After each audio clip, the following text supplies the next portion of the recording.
ఇప్పుడు సార్ పెద్ద పెద్ద బిల్డర్స్ ఉన్నారు గదా! చాలా మంది నేను నా పర్సనల్ ఎక్స్‌పీరియన్స్‌కి తక్కువ ప్రైస్‌లు ఇస్తున్నారు. చాలా పెద్ద బిల్డర్స్ మరి పేరున్న బిల్డర్స్. కానీ రెరా అప్రూవ్డ్ లేదు. ఇలాంటి పెద్ద బిల్డర్స్‌ని అందరూ నమ్ముతారు. కానీ రెరా అప్రూవ్డ్ లేనిది ఇన్వెస్ట్ చేయొచ్చా? రిస్కీయా? అంటే చేయకూడదు. ఎంత పెద్ద బిల్డర్ అసలు రెరా అంటే జనాలకు తెలియాలి. ఆ! రెరా ఎందుకు పుట్టింది? ఇలా మోసాలు జరుగుతున్నాయని పబ్లిక్ అంతా మోసపోతున్నారు, ఇబ్బంది పడుతున్నారు అని చెప్పి గవర్నమెంట్ ఈ రెరా చేసేసి just only to protect the buyer or investor okay. తీసుకొచ్చింది. మీరు రెరా లేకుండా మీరు ఇన్వెస్ట్ చేశారంటే తప్పెవరిది? పబ్లిక్ది.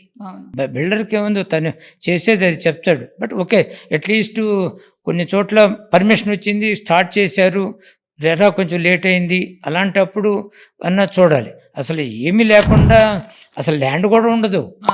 నేను చెప్పేది కొన్ని చోట్ల అలాంటి కేసులు ఉన్నాయి.